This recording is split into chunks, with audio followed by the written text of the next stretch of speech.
Tu l'as raté. Elle t'a donné le feu vert.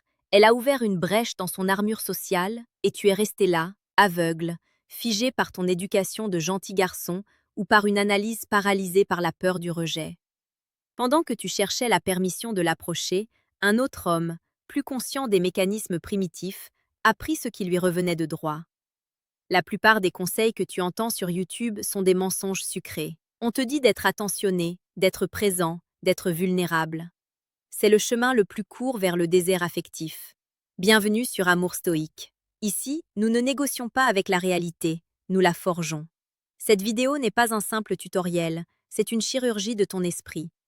Je vais t'enseigner l'art de l'étiquetage psychologique, l'utilisation de surnoms qui ne sont pas des termes d'affection, mais des ancres de domination. Ces mots, une fois prononcés avec la bonne fréquence vibratoire, court-circuitent la logique pour s'adresser directement au cerveau reptilien de la femme que tu convoites. À la fin de cette immersion, ton troisième œil social sera ouvert.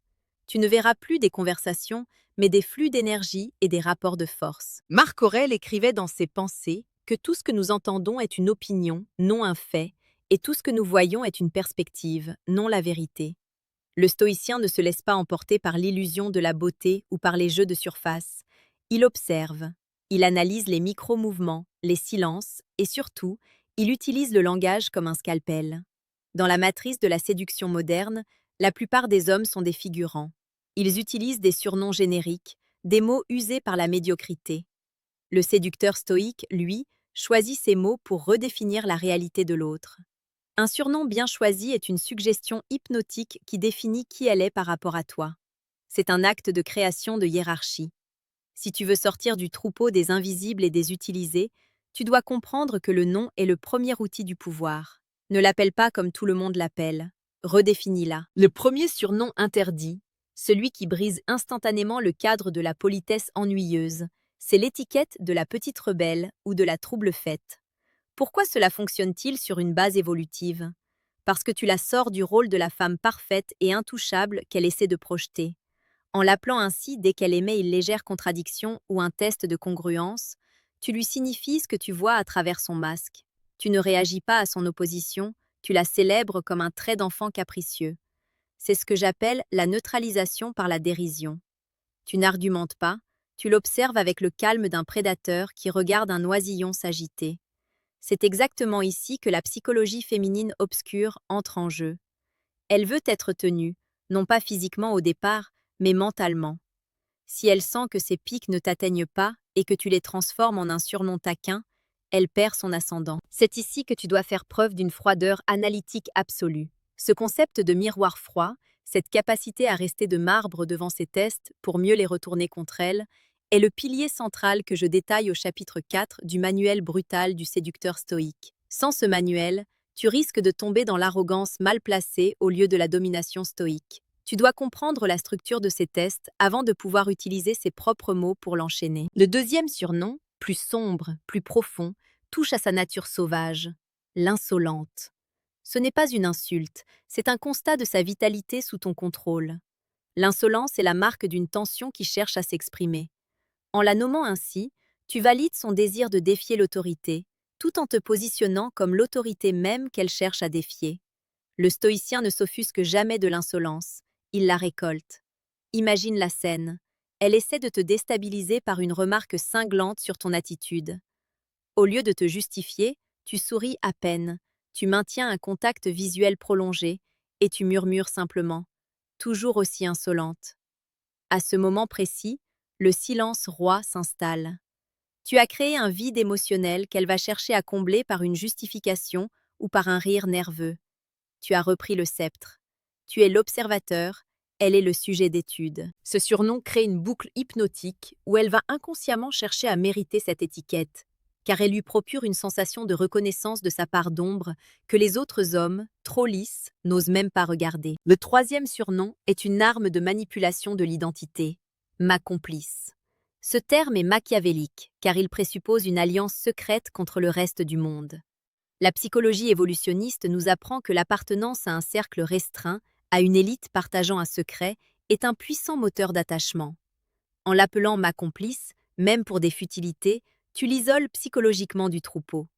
Tu crées une bulle où vous êtes seul contre la matrice. c'est un ancrage de loyauté. Si tu es abonné à Amour Stoïque, tu sais que nous ne cherchons pas l'approbation sociale, nous cherchons l'efficacité.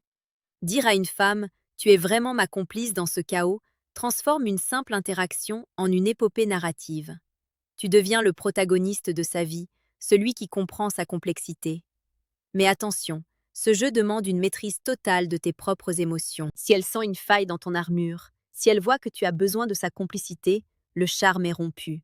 Tu dois être le roc sur lequel elle vient s'appuyer, pas le mendiant qui quémande son attention. Le quatrième surnom bascule dans le domaine de la tension brute, la tentatrice. Ici, nous quittons le domaine du mental pour entrer dans celui de la chair. Utiliser ce surnom, c'est assumer ton désir tout en le projetant sur elle. Tu ne lui dis pas qu'elle te plaît, tu l'accuses, avec une pointe d'amusement sombre, de tenter de te détourner de ta voix stoïque. C'est une inversion de la culpabilité. Ce type de surnom n'est pas social, il est animal. Il fait vibrer une corde que la plupart des hommes n'osent même pas effleurer par peur d'être jugés. C'est l'introduction directe à ce que je nomme la domination silencieuse dans le manuel sexuel du stoïcien impitoyable. Ce livre n'est pas pour ceux qui cherchent de la romance, mais pour ceux qui veulent comprendre la mécanique des fluides et des instincts. Appeler une femme la tentatrice tout en gardant une distance physique crée une tension électrique insupportable pour elle. Elle voudra briser cette distance. Elle voudra prouver qu'elle a effectivement ce pouvoir sur toi. Et c'est à ce moment précis, quand elle s'approche pour valider son pouvoir, que tu as déjà gagné. Tu l'as attirée dans ton champ de gravité sans faire un pas. Le cinquième et dernier surnom, le plus puissant et le plus dangereux, est celui de ma protégée. C'est l'étiquette de la possession protectrice. Dans un monde qui prône une égalité de façade, l'instinct profond de la femme cherche encore la sécurité d'un cadre masculin solide.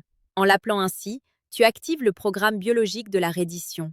Tu lui offres le luxe de ne plus avoir à mener ses propres batailles quand elle est avec toi. C'est un surnom qui demande une autorité calme et une présence massive. Ce n'est pas un mot qu'on lance à la légère. Il se prononce à l'oreille, dans un moment de calme, après avoir démontré ta capacité à gérer une situation difficile. C'est le saut final de ton empire sur son esprit. Elle n'est plus une étrangère, elle n'est plus une proie, elle est sous ton aile, et par extension, elle t'appartient. Regarde la réalité en face. Le monde ne te fera aucun cadeau. Les femmes ne respectent pas les hommes qui n'ont pas le courage de les nommer, de les cadrer et de les diriger. Tu peux continuer à être ce spectateur de ta propre vie, à regarder les autres prendre les opportunités que tu n'oses pas saisir, ou tu peux décider aujourd'hui de devenir l'architecte de tes interactions. Tu as maintenant les outils verbaux, mais les mots sans la structure mentale ne sont que du vent. Tu as besoin de l'arsenal stoïque complet. Qui veux-tu être?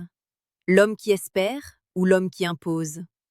Le premier lien dans la description est pour ton esprit, le manuel brutal du séducteur stoïque.